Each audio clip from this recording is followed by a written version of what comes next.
Selamat pagi anak-anak semuanya. Di kesempatan kali ini, Sir akan mengulas kembali mengenai salah satu materi yang telah kalian pelajari di kelas 10 sebelumnya, yaitu mengenai virus. Virus adalah suatu makhluk peralihan antara benda mati dan benda hidup, sehingga virus dapat dikatakan sebagai living or no living. Disebut benda mati karena virus dapat dikristalkan seperti suatu partikel dan bersifat parasit obligat, di mana virus hanya dapat hidup pada inang. Dan disebut benda hidup karena virus memiliki materi genetik seperti DNA dan RNA. Selain itu, virus juga memiliki kemampuan untuk memperbanyak diri atau melakukan reproduksi dengan cara bereplikasi. Sejarah virus awal mulanya diinisiasi oleh penelitian pada tanaman tembakau yang terserang penyakit dengan gejala bintik kuning pada daun, dan pada mulanya para peneliti menyimpulkan bahwasanya gejala ini disebabkan oleh bakteri.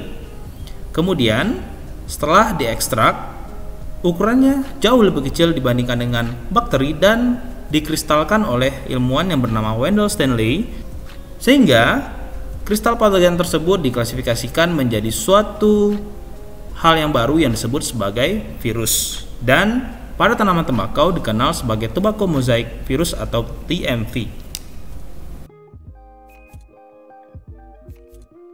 Sifat virus secara umum bersifat aseluler atau bukan sel karena tidak memiliki sitoplasma dan organel lengkap seperti pada sel prokariot dan eukariotik. Berukuran sekitar 2-20 mm dan dapat diamati dengan mikroskop elektron.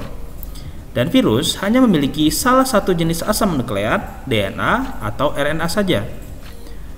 Virus tidak dapat bergerak dan melakukan metabolisme sendiri, sehingga yang seperti saya katakan tadi, bahwasanya sifatnya adalah parasit obligat atau sangat tergantung kepada inang.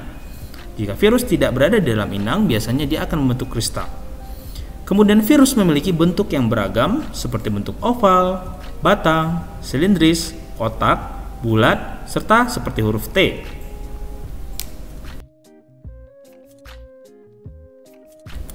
Jika kita amati struktur tubuh virus dengan mengambil salah satu contoh, yaitu struktur virus huruf T yang dikenal juga dengan sebutan bakteriofage atau virus yang menginfeksi bakteri. Virus bakteriofage terdiri dari kepala dan ekor dan bagian leher yang menghubungkan antara kepala dan ekor, di mana pada bagian kepala terdapat kapsid yang mengandung materi genetik, serta bagian ekor merupakan bagian yang akan menempel pada host atau inang. Untuk bagian kepala tersusun atas asam nukleat atau kapsid, yaitu suatu selubung protein, dan asam nukleat yang hanya terdiri dari DNA atau RNA saja. Kapsid sendiri tersusun atas molekul protein kecil yang kita sebut sebagai kapsomer. Pada bagian ekor lebih lengkapnya terdiri dari selubung ekor, serabut ekor, dan lempeng dasar. Nah, selubung ekor ini yang akan berguna untuk menyalurkan materi genetik ke tubuh inang. Serabut ekor sebagai alat penancap, serta lempeng dasar akan mengeluarkan enzim untuk menghancurkan dinding sel inangnya sehingga si virus bisa memasukkan materi genetiknya. Selain struktur tubuh virus pada virus T, ada juga virus yang berselubung atau disebut virus kompleks, di mana di luar kapsid masih terdapat selubung seperti nukleokapsid yang di luarnya juga terdapat reseptor. Nah, karena ada virus yang memiliki selubung, ada juga virus yang tidak memiliki selubung, jadi hanya kapsid dan materi genetiknya saja, sehingga dikenal juga dengan virus telanjang. Reproduksi virus atau virus dapat bereproduksi dengan cara melakukan replikasi di dalam tubuh inang. Reproduksi virus dapat melalui dua cara, yaitu daur litik atau lisis, di mana proses yang pertama adalah adsorpsi, diikuti dengan penetrasi, kemudian replikasi, pematangan, dan lisis. Pada tahapan absorpsi, partikel virus akan menempel pada sel inang yang akan diserang.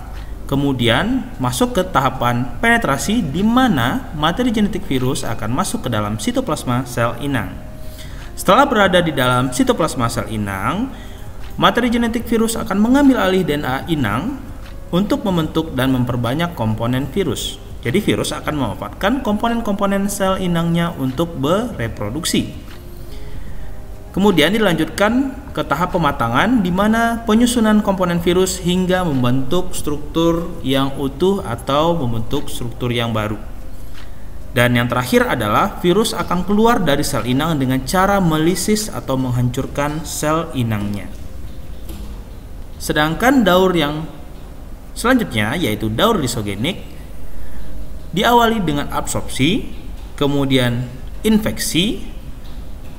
Tahap selanjutnya adalah penyisipan, dan perbedaannya dengan litik adalah virus tidak langsung melakukan lisis terhadap sel inang, tapi dia akan ikut membelah dengan sel inangnya. Nah, setelah virus membelah dengan sel inangnya, artinya virus akan terjadi replikasi pada virus, dan ketika virus sudah dalam kondisi yang banyak atau sudah dalam tahap replikasi, dia akan masuk lagi ke jalur atau daur litik untuk menghancurkan sel inangnya, dan virus akan keluar dari sel inangnya. Begitu banyak jenis atau keanekaragaman virus yang ada dan telah diklasifikasikan oleh para peneliti, namun dasar yang digunakan untuk klasifikasi virus antara lain adalah berdasarkan yang pertama, jenis asam nukleatnya, kemudian berdasarkan morfologinya, yang ketiga kerentanan terhadap pengaruh kimia dan fisika, yang keempat kandungan enzim tertentu, yang kelima sifat imunologis, yang keenam jenis sel inang, kemudian cara penularan dan penyakit yang ditimbulkan. Kamu harus tahu bahwasanya virus tidak selalu merugikan, namun juga memiliki peran dalam kehidupan. Berbagai peran virus dalam kehidupan antara lain adalah peran yang menguntungkan seperti untuk teknologi rekayasa genetika, contohnya adalah terapi gen, untuk pengobatan secara biologis, untuk pembuatan vaksin protein, pemberantasan serangga, hama menggunakan biopestisida.